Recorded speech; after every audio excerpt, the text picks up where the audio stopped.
in connection to the Zoning Atlas work. So again, gratitude at the start, and particularly to Brenda and the team at HousingWorks RI for all you've done to really maintain awareness and advance informative data and promote important dialogue about access to high quality and affordable housing for all Rhode Islanders. We value our partnership organizationally, but very specifically to Brenda, who additionally serves as a member of our Rhode Island Life Index Coalition. This is a group comprised of thought leaders and subject matter experts from key community partners across the state, and their insights are really invaluable. They help us ask questions in the right content areas so that the Rhode Island Life Index can really be a resource and a tool for organizations working to improve the lives of Rhode Islanders and really help develop viable solutions to barriers that are identified through the index. So the index is a partnership between Blue Cross and Blue Shield of Rhode Island and Brown University School of Public Health, started back in 2019, created with three overarching beliefs. The first is we imagine a Rhode Island where every person has a fair and just opportunity to be as healthy as they can be where they live. We all want a place like that. And we know that we live in, we live downstream from a range of conditions that affect our health and well-being. And many of those, as individuals, we can't control on our own. We need policies and systems in place to pay attention to what happens upstream and what has happened upstream that might need to be modified. The second belief is that research tells us that 80% of our health is really determined outside of the healthcare setting and system. It's really about what happens in our homes, in our schools, in our jobs, in our environment, and these social, economic, and environmental determinants of health greatly affect our overall health and well-being, much more so than individual choice or access to healthcare can. And the third belief is that the things that are measured get treasured. And so Rhode Island Life Index really serves us an opportunity to ensure that our philanthropic investments are done so with community voice, and it provides critical visibility with data that is a representative sample of Rhode Islanders, and we know that that visibility can play a useful role. In case you're not familiar with what the index is, at rilifeindex.org, you can see the output of the data, which I hope you'll take a look at. It really is output from two surveys that are conducted annually. One's a random digit dial survey, or RDD, which includes a representative sample of all Rhode Islanders with an oversample of Black and Latinx residents.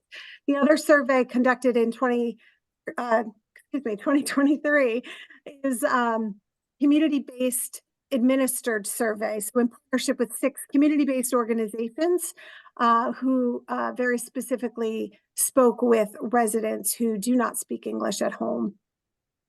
In total, our sample sits around 2,300 Rhode Islanders, and it is delivered in phone or in person or a small amount of web delivery in 16 different languages.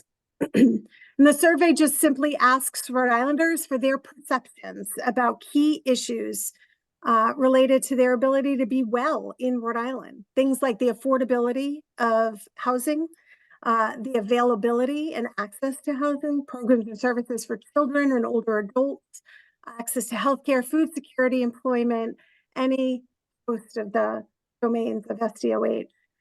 Scoring is on a scale 0 to 100. So that is referred to in Life Index as the POP score.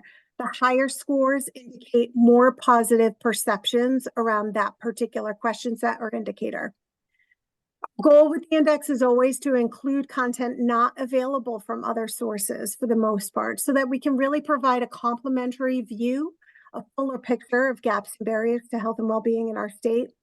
And truly, the index is intended to humanize the mountains of quantitative data available to all of us in public health. So the index connected to the Zoning Atlas. These are great examples of data synergy. It's clear from the responses in the index that Rhode Islanders struggle to find affordable, safe, high-quality housing. And importantly, this representative sample of voices in Rhode Island, particularly marginalized voices, agree that housing is key foundation of one's overall health. And we feel it's our obligation and responsibility to lift up that shared message. In fact, the housing POP scores, again, have continued to trend downward over the last 5 years, for which we have data, trend data. Hand in hand with lack of affordable housing, of course, is cost of living data. So there's POP scores related to cost of living. These have also trended downward. It's guided by this type of data in Rhode Island Life Index, which summarizes community voice, that Blue Cross is able to make strategic investments in partners all across the state, and why we were thrilled to invest in the Rhode Island Zoning Atlas. Recognizing the connection between zoning and land use challenges to the state's affordability crisis, we're so proud to support HousingWorks' ability to diligently collect, analyze zoning data for all 39 Rhode Island municipalities, producing the Rhode Island Zoning Atlas. And this interactive mapping tool, which provides us all unprecedented look at zoning conditions significantly impacting housing and development across the state. We know that, catalyzed by the pandemic, among other things, there's been much more public dialogue and will to make improvements around creating affordable housing in every community. And we really believe at Blue Cross, this first of its kind map is an important tool for local communities so that they can utilize the tool to consider opportunities, not just for housing, but for economic development, job opportunities, thriving communities, healthy, livable communities for all that are developed near and inclusive of affordable housing, and particularly to address racial and ethnic disparities caused by land use and development practices of before. So I appreciate the opportunity to raise up Life Index connected to this conversation. And I think, Annette, I turn it to you. Sure. Thank you, Carolyn. I just, while you were talking, I was thinking about, the terminology with growth centers and what I referenced, villages, and why we're really keying in on these geographies within the state is because they do really represent those intersections of so many of the key factors that are talked about within the Life Index. They really do represent those areas where a community comes to life, to school, to go to the doctor's office, to get their groceries. So I'm going to turn it over to Bryce now. I believe he has put the link to the Life Index in the chat for everybody to explore after his presentation. Thank you very much. All right. Just get this up and loaded. Okay. All right. Is everyone able to see this all right? All right. So following last week where we did a lunch and learn on zoning and transit, this week we are going to be taking a deeper dive at zoning and its relationship to growth centers throughout the state. This is a continuation or an outgrowth of our release of the Rhode Island Zoning Atlas, which was released back in October alongside our housing fact book. And we've really sought to use that data, which is really valuable data on its face, but use it and Rhode Islandize it. And so this is a really great opportunity for us to really Rhode Islandize this data that we've collected. So today we'll be covering a quick background, very quick, so I don't take too much time. Background of HousingWorks Rhode Island and the zoning research that we've done, some zoning in the news, just to kind of level set how this is becoming a topic of discussion within housing, but also within transit, within community development, economic development, all these different aspects of our lives. Framing growth centers and their importance in Rhode Island. And then we're going to be looking specifically at cities and towns' approaches to growth centers before getting to the actual analysis and some key takeaways. So level setting kind of where we're at, Rhode Island is and continues to be in a affordability crisis, right? Whether you're an owner or a renter, it's very difficult to find a home that you can affordably pay for, right? We see that bear out in what things cost, the cost burdens that households realize, and the few municipalities where it's actually affordable to own or rent. Zoning in the news, it is continually popping up on just about every newsletter I'm subscribed to, just as well as, you know, you're seeing it in local papers, state papers, regional papers. We're seeing more focus specifically on the National Zoning Atlas project, which is really exciting. There's a lot of opportunity to show zoning across the nation, but also showing it across our region. New England has every state now engaged on creating their respective zoning atlases, which creates a lot of great opportunity as a region to really work together and to understand zoning in that New England perspective. So a quick background of HousingWorks and zoning research. We really began collecting and analyzing residential zoning information back in 2018 for the purposes of adding it into the fact book, which I'll get to in a moment.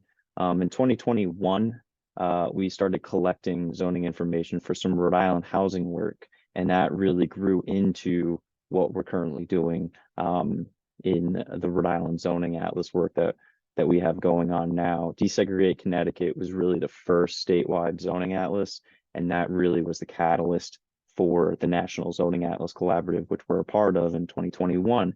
2022, we really started ramping up our data collection, data analysis. We reused, as we were building the Rhode Island Zoning Atlas, we reused a lot of data for local presentations and other work that we were doing. And then in 2023, we really had this soft launch of Kent County, which was a sneak peek, if you will, of what that data could look like, not just within a municipality, but across a region. And then we established our advisory committee. I'll just show some more work that we've done with that zoning data. And we had that full launch, as I said, in October. Here's our advisory committee. As you can see, we have membership from varied stakeholders with really valuable perspectives on how zoning can be leveraged to better inform policy and decision making. And then quickly, just how we've integrated this zoning data because we didn't collect and analyze zoning data in a vacuum of the Rhode Island Zoning Atlas. We were using it at the same time for a lot of things that we were using or that we were displaying in the fact book. So residential development ordinances that you'll find throughout the fact book, whether a municipality allows for multifamily by right, at the regional level, we were analyzing zoning with respect to protected land, because we know that that's such an important aspect of land use policy, and some regional sales analysis around zoning and prices and things like that. So we've been really kind of double dipping, right, in our analysis and using it for our own purposes as well. So now on to the topic of growth centers, because growth centers really represent fantastic opportunities throughout Rhode Island, places where, you know, the state, and I'll get to it in a moment, but the state really likes to see density or development and mixed use development. So some background on growth centers, and I think I saw that Edgar Adams was a participant, so he likely is steeped in a lot of this information. The concept of growth centers were introduced in 2002 by the Governor's Planning Council.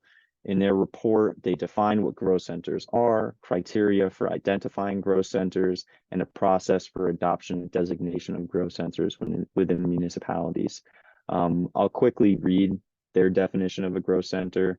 I think, and to Annette's point, it defines what a growth center is, but it also, in a lot of ways, defines what our villages are throughout Rhode Island, regardless of whether they are designated as growth centers or not. A lot of our villages really meet a lot of this criteria, right? So getting back to the Growth Planning Council's definition, growth centers are dynamic and efficient centers for development that have a core of commercial and community services, residential development, and natural and built landmarks and boundaries that provide a sense of place. Growth centers may differ in size, regional importance, and services provided, but they do share common characteristics such as public and private investments in services, facilities, buildings, transportation, water and wastewater systems, and they contain some combination of schools, commercial, industrial buildings, and housing. So with respect to a lot of smart growth principles that we really champion here at HousingWorks Rhode Island, and champion within the context specifically of zoning. Growth centers are kind of that city on a hill of smart growth principles, right? And especially when you look at the criteria contained within that report, that 8-part criteria, the first being strengthen and encourage growth in existing centers, scale new infrastructure to support compact growth, include mixed land uses, which is really important, especially with some of the analysis that we'll be showing around zoning, create a range of housing opportunities and choices, protect and enhance critical environmental resources, provide a variety of transportation choices, promote community design that contributes to a sense of place, and then finally encourage growth in appropriately scaled centers. So now that we kind of know what growth centers are and a little bit of the history behind it, I'm gonna start walking through designation, because for me, when I was putting this presentation together, the designation was something that kind of eluded me as to how something becomes designated as a growth center versus it being a proposed growth center, a point on a map. How does that actually get delineated?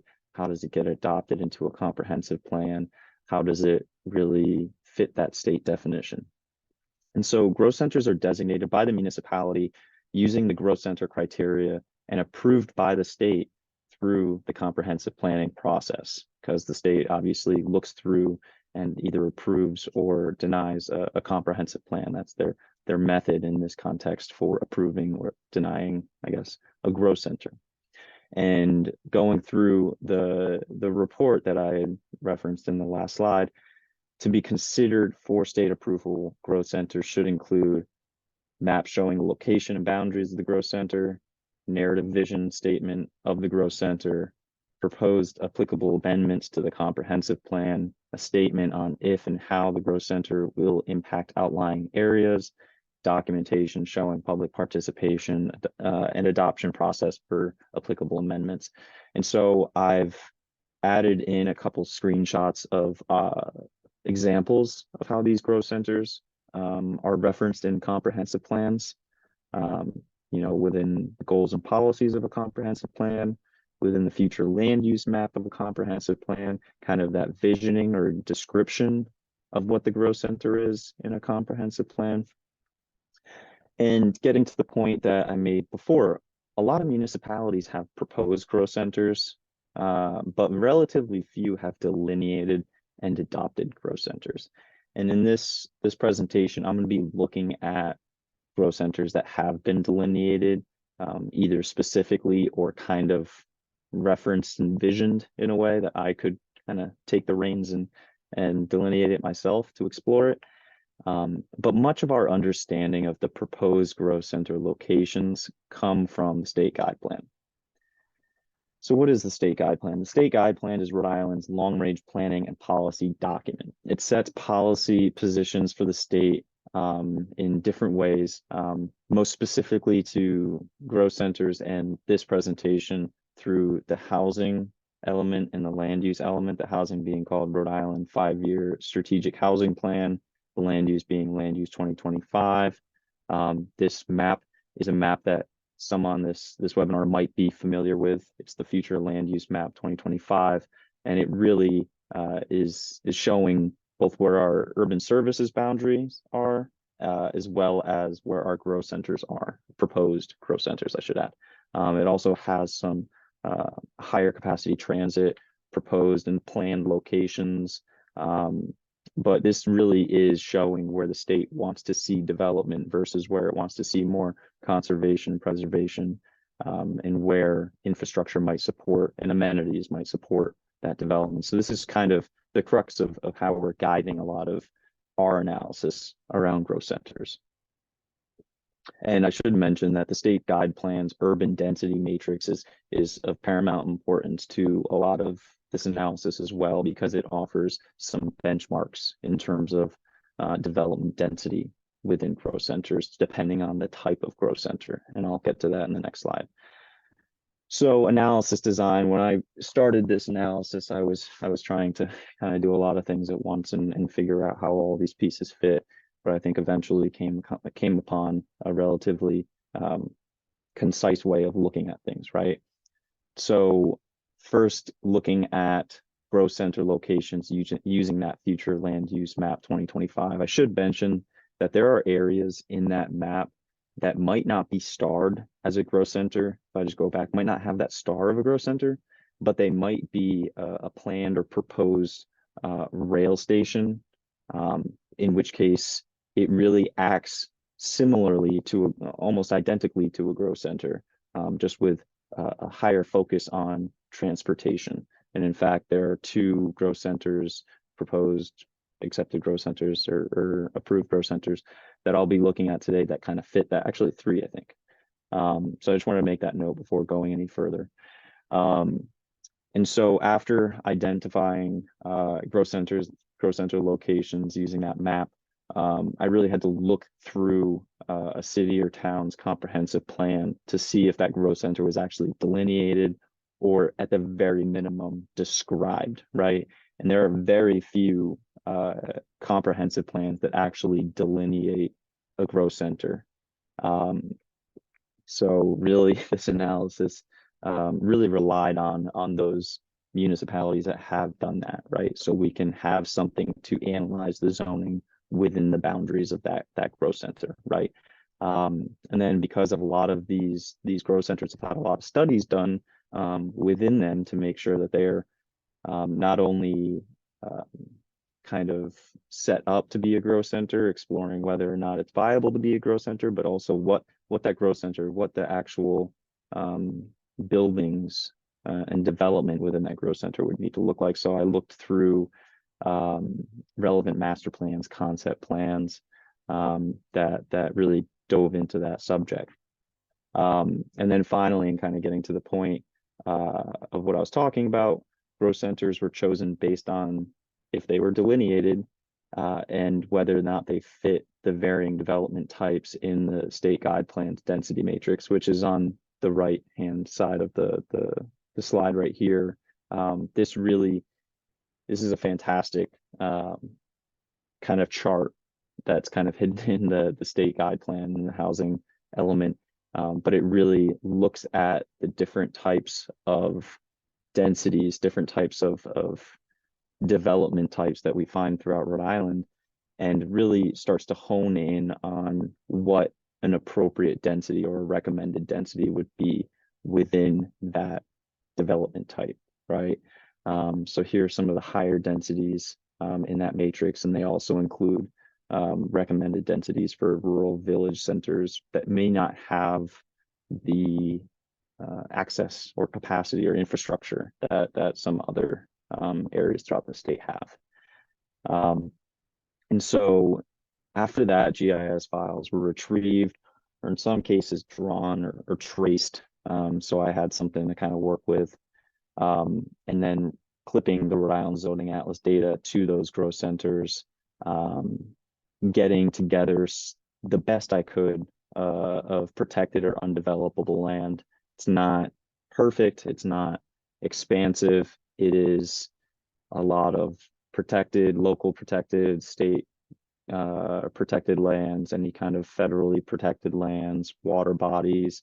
Those, the best I could, and roads were removed to try to get to a more accurate accounting of area, right? And then zoning was analyzed by zoning district type, maximum allowable density under zoning, and zoning allowances for different housing types. So the first growth center I'm going to be analyzing is actually my hometown, Richmond. It's the Wyoming Growth Center. It's located in Richmond along Route 138 and the Wood River. It features I-95 on and off ramps, both north and southbound, as well as RIPTA 95X stop and a park and ride.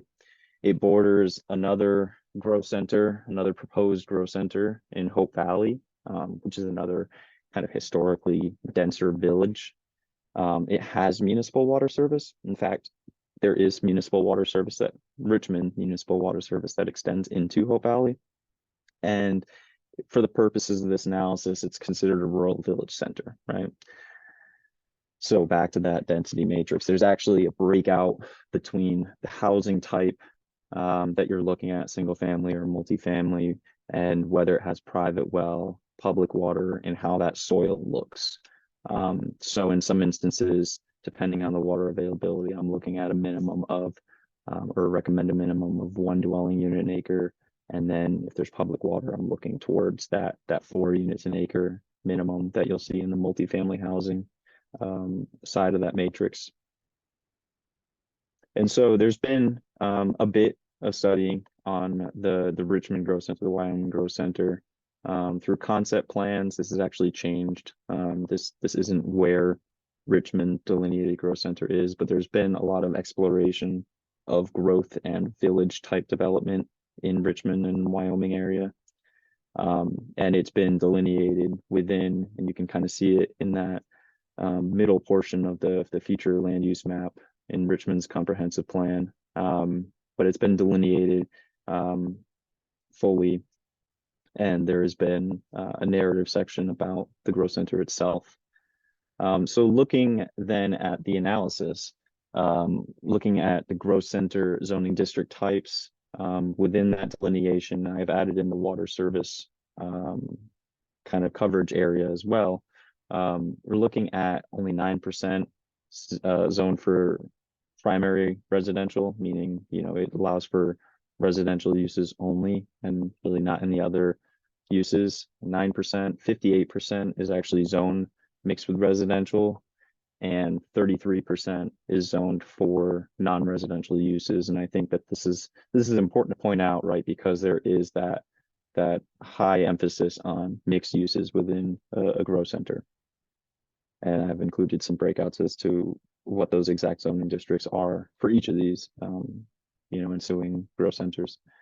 So now looking at district density throughout, and I've got a lot of caveats here as well, because the recommended density does change depending on water coverage, and this is really only relevant to this one.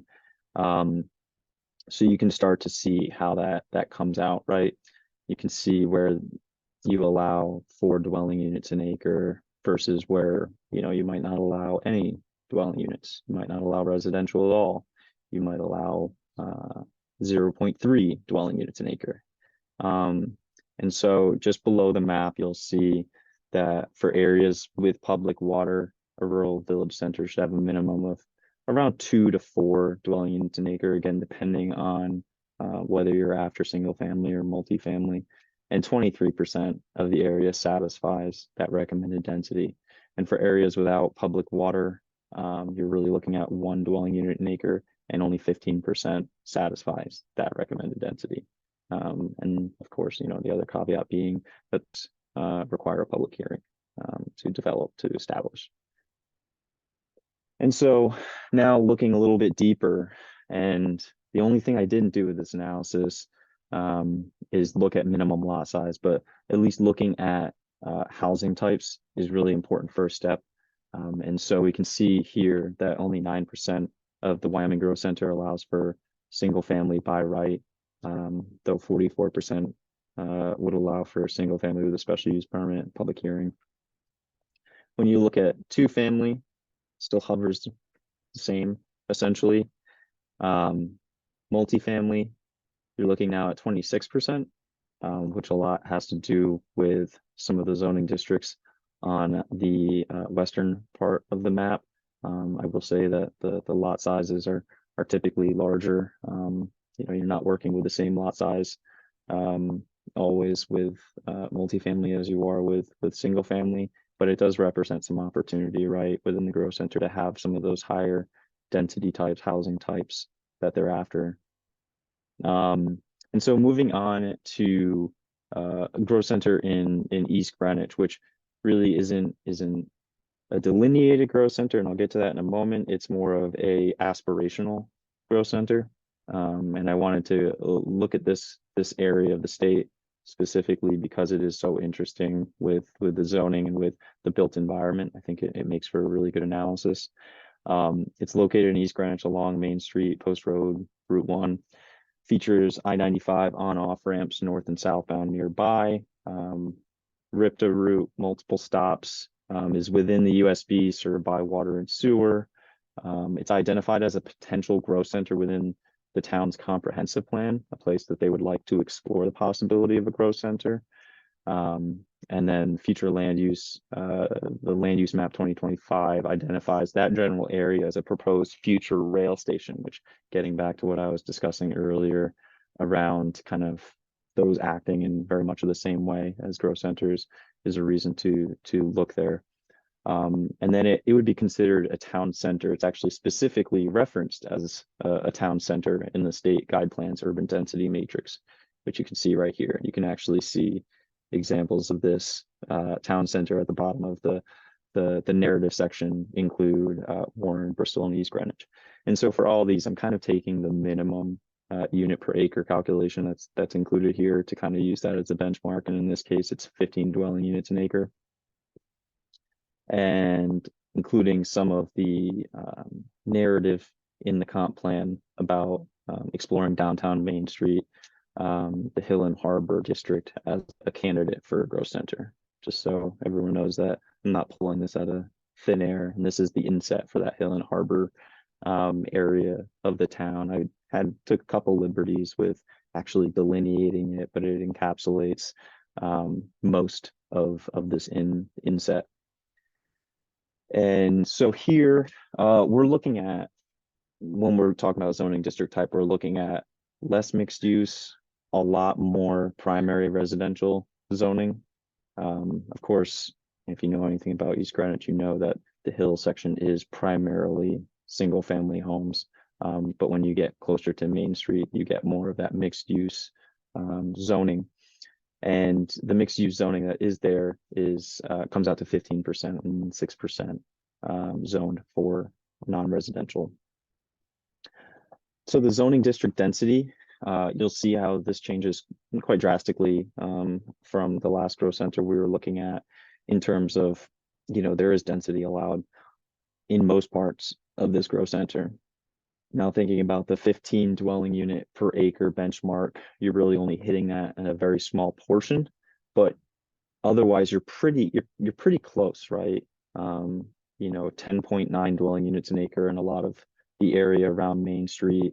It kind of, gradiates out from that. It expands out from that to 4.3 and 1.4 dwelling units an acre. The PDOD district, I should say, in this area, may not exceed the base density of the district established. So it kind of has a little bit of, it could have been 50, it could have been 10.9, it could have been 4.3, not exactly certain. But you can see that there is at least a semblance of that kind of density, right? That would be required or be recommended in a town center. And I should mention that this particular area of the state, the existing densities within this area often exceed what would be allowed under zoning. So it could very well be that the density throughout much of this area meets that 15 dwelling units an acre, right? It's just that zoning doesn't necessarily reflect that. And then looking at the housing types, just like we did and we will continue to do, 92% of this area is zoned for single family by right. When we look at two family by right, that number drops to 37%. And then finally, when we look at multifamily by right, just drops slightly to 35%. But again, when we're thinking about growth centers and we're thinking about those higher density, different housing types and choices, we're really needing to start thinking some of these higher density housing choices, right? And so another really interesting growth center, we're moving to Middletown now. I don't mean to make this so jarring, we're jumping around the state, is the West Main Coddington Growth Center. And this has had a lot of studies done on it, which are really helpful to guide this analysis and inform some of the context, right? It's located in Middletown along West Main Road, Route 114 and Coddington Highway. It's got multiple routes and multiple stops, so that transportation element of what makes a growth center tick is really there. It's within the USB and is almost fully served by water and sewer, and it's identified as a growth center in the land use map 2025 and is mentioned within the comprehensive plan. It's had master plans, plural, and redevelopment plans dating back to 2011. There's been some slight changes, and I'll explain in just a moment. And it's considered a village center. We're considering it a village center in the state guide plans, urban density matrix for the purpose of this analysis, which would put the low end spectrum of recommended density at that 8 dwelling units an acre, right?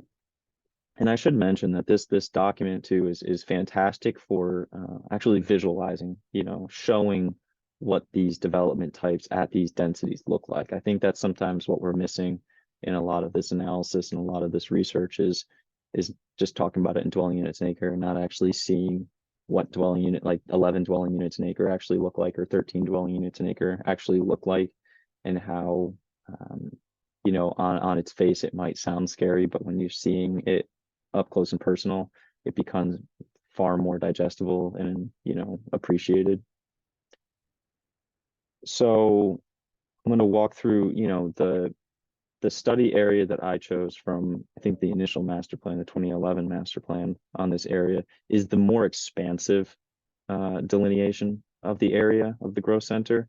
You can see, perhaps it's a little faint, that in the middle of this growth center, where the numbered circles are, is a core study area that has a lot of the potential for redevelopment of, I think, more public buildings, public lands.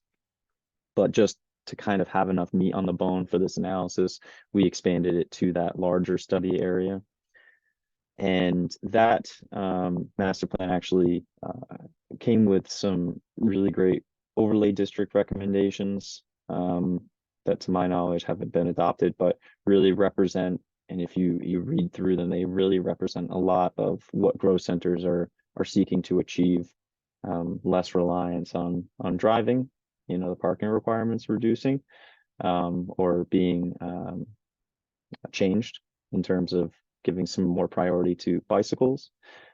Permitted uses, you can see there's more permitted uses in relation to multifamily dwellings, dimensional regulations. I found that to be really valuable to just look through to see how many connections there are to growth center criteria and principles. There's mention of it in the comprehensive plan, in their affordable housing strategy, and there's some narrative as well around that area. And so using that larger study area, looking at the zoning district types, they're broken out relatively equally, between 35% primary residential zoning, 28% mixed residential zoning, and then finally 36% being that non-residential zoning. The caveat to that is the Navy, the federal land, right? And that portion of yellow that you see off to the left of the map is federal land, right? It's zoned public from the municipality standpoint, but there is housing there, right? It's housing for members of the armed services. And so you'll see that same thing come up in the zoning district density, right? Where the gray, it's technically 0 dwelling units an acre, but it's in actuality, there is residential there. But you can see benchmarking to that 8 dwelling units an acre recommendation on the low end, really falling short in the entire growth center, right? With the max being 4.3 dwelling units an acre, and the step below that being 3.6 dwelling units an acre. And again, I just mentioned P district includes 82-acre Navy parcel where housing actually does exist. But you can see there is a gap, right? And you'll see it across most of these growth center areas up to now, is that gap between what would be recommended and what actually is allowed. And so looking at the housing types, 35% is zoned for single family by right. That number drops pretty drastically to 19% for 2-family by right, and then 0% for multifamily by right. So, there is that that disconnect between the higher density, more affordable housing options and what is, allowed. So I'm going to shift gears quite a bit now to the last two growth centers, and I promise to finish up pretty quick in case there's any comments or anything at the end. Shifting gears to a state approved or a state accepted growth center in the Pawtucket Downtown Growth Center. Many of you will recognize this as being at least a portion of it being part of the Conant thread and the Pawtucket Central Falls train station area. But it really represents, exactly what a growth center really seeks to be, right? It's located along a river. It's along a corridor, a rail corridor. It's got the Pawtucket Central Falls train station, I-95, multiple bus lines and stops, and the river provide, it's a variety of transportation options. It's within the USB, the urban services boundary, served by public water and sewer. It's identified as a proposed rail station, but again, it acts very much like a growth center, and it's been identified within the comprehensive plan as a growth center. It's featured in a challenge grant concept plan, as were Middletown and Wyoming, I should mention, or at least Richmond. And it's considered an urban center, TOD urban center, kind of development type in that urban density matrix. So it kind of fits two categories. Both categories have the low end of the recommended density pretty much the same. So it doesn't really make a huge difference. And so here's some concept plans, some maps from the concept plan, the actual delineation of the growth center within the Pawtucket downtown area, and a future land use map, which I actually clipped in an early slide, and a lot of that meat of description of this growth center, right, within the comprehensive plan. So looking at the zoning district types is going to look very different from previous growth centers, because so much of it is mixed with residential. It's mixed use zoning, right? 82%. Only 14% is zoned for primary residential, and just 4% zoned for non-residential uses. So you can see it's starting to really fit the mold, right? Fit the mold of what a growth center is and should be. Density, there's a lot going on in Pawtucket in terms of allowing higher density, and that shows up in this map. 83% of the area hypothetically would allow for that minimum density that would be recommended of 60 dwelling units an acre. There's some caveats to that with regards to minimum lot size understandings. There's some language around existing units and additional units and things like that for the purpose of this analysis, keeping it a little bit more broad and basic.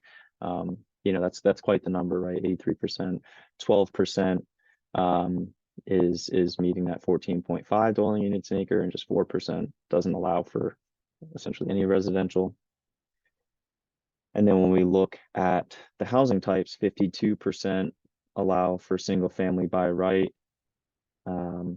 That jumps to 96% for two family by right, 90% for multifamily by right. So we can see that the trends that we were seeing earlier in the other growth centers are really flipped on their head, and there is a preference for higher density housing, right?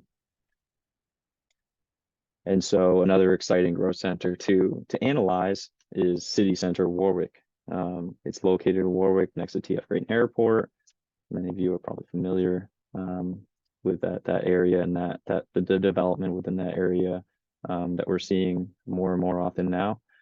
It's served by a train stop, multiple bus lines and stops, situated right off the highway.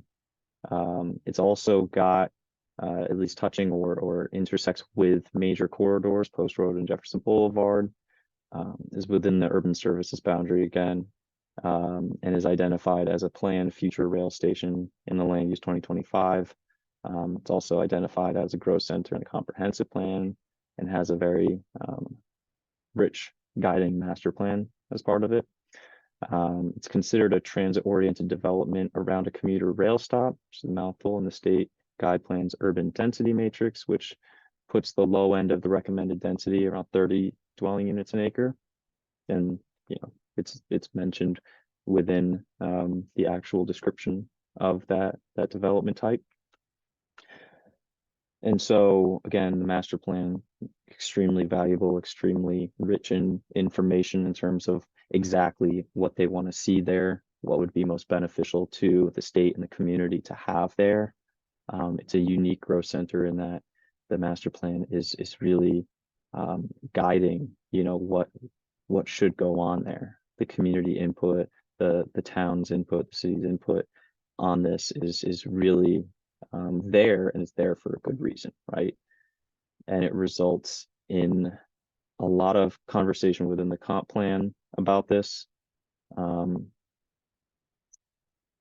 So we can see the breakouts of just how many housing units they want to see, what that breakout of mixed uses should look like. Almost the entirety is zoned for mixed with residential, which is extremely encouraging and absolutely fits what a growth center seeks to be. The density, though it requires a little bit more review and isn't necessarily by right density, it really hits and exceeds, right, 30 dwelling units or more. It hits or exceeds the density that is recommended for this area by that state guide plan density matrix. There's obviously some caveats to this as well. It's not so simple. And then for one family, we see something similar to the Pawtucket Downtown Growth Center in terms of its preference for higher density, right? It doesn't show up in this. I should have warned you because it's not by right. But when we look back at, just go back to these last slides, almost the entirety of it can allow with public hearing multifamily, which is really, really encouraging. Let me just get by this. So some takeaways, got 9 minutes left, went a little longer than I wanted to. The growth center progress and adoption is really varied across Rhode Island, right? While almost half of Rhode Island's municipalities make some kind of mention of growth centers in their comprehensive plan, very few have taken those significant steps that we've seen in some of these examples to actually delineate it, create a master plan, change ordinances, make goals or policies within comprehensive plans aimed at these growth centers. Of those municipalities that have taken steps to recognize a growth center, actions related to zoning appropriately has been kind of limited, right? It hasn't happened in all of them, right? And though not every municipality has proposed growth centers, all cities and towns have villages that function in much the same way. And so while I didn't mention some municipalities that might have included recently a village overlay district or a central village development district, those really do kind of meet a lot of those criteria, right? As we mentioned before. Zoning doesn't always align with the objective of growth centers. And so in many of those non-urban area growth centers, there is that lack of mixed use zoning and by right development densities that make the vision of growth centers really achievable. City Center Warwick's unique in this aspect because it requires more review process around what gets built there, but it's done in a way that they can adhere to those really great standards that are laid out in the master plan. And there are, outside of that, there are infrastructure and capacity considerations at play. I think we'd be remiss not to mention that, not every area is appropriate for higher density housing without matching infrastructure updates or introducing those infrastructure systems. There is that disconnect between municipal growth center planning and state guide plans. outside of more urban growth centers, there doesn't seem to be a thorough consideration or awareness. I just don't think there is that awareness of the state guide plan generally, but specifically some of these density guidelines and some of the really great analysis and recommendations that come out of that state guide plan, I think are often overlooked, right? And then the whole conversation around state approved growth centers, it's unclear, at least to my understanding, how many state approved growth centers there are, how many have met all of those steps to be state approved and haven't just included a blurb here or there about a growth center in their comp plan. And it's not entirely clear to me either whether there's real benefit to actualizing that growth center and having that be state approved. I'm not sure if there's any, I could be wrong. I haven't been able to dig up anything related to state support for these growth centers to take them from, an idea to fruition. So I think there's some work to be done in terms of really digging your heels into this topic and learning more and researching more and perhaps bringing it back up to the surface for the states and municipalities to explore if this concept is as valuable as it seems to be from a smart growth perspective. And with that, I'll leave you with 5 minutes. I don't know, Annette, if there's any Thanks, Bryce. discussion Thanks so much for all of this, and apologies for running late. I'm assuming Blue Cross already gave a quick update on Life Index. Sure. Sorry, Carolyn, that I missed it. So thank you, Bryce. This is in the weeds and in the detail and very geeky, but really, really important. And so wanted, why is the housing group, HousingWorks, kind of working and diving in deep on the zoning atlas work? Because we know that housing and affordable housing, but also good health and good health outcomes and good educational outcomes and attainment are critical to connect back to this work. And that if you don't have access to transit, if you don't have access to housing, if you don't have access to a growth center where you can get fresh vegetables in a grocery store, or get access to your healthcare clinic, nothing works, right? And we're very grateful that Carolyn and Blue Cross are tagging along with us on some of these presentations, because the Life Index gives us a real sense of what Rhode Islanders are feeling and what they're feeling. And I think a lot of what we're hearing in the Life Index is this disconnectedness, right? And this ability, this inability for us to do things easily in our life, whether it's to get somewhere or to find access to services. And so, these are not different ideas. These are all the same problem, just manifesting itself or showing itself in different ways. So we're very appreciative that our healthcare folks are willing to go on this journey with us too and figure out, why this all matters from a health perspective. So I know we've got limited time, and I don't think we have the ability for folks who are listening in to ask questions, but would open it up for any comment from HousingWorks team or from Carolyn if you want one last, or I know your colleague Melanie's with us too, if you want one last word on this and why you think this matters from your perspective too. Brenda, I'll just point out that the range of the geography that Bryce has covered really points to the fact that there are possibilities across the state. And when a community feels that there is just no place that they could do this, look back to the 1600s, the 1700s, where did the mill go? Where did the road go? And I sincerely believe that there is opportunity across the state. And I really want to lift up Bryce and the deep analysis that he's done. So thank you.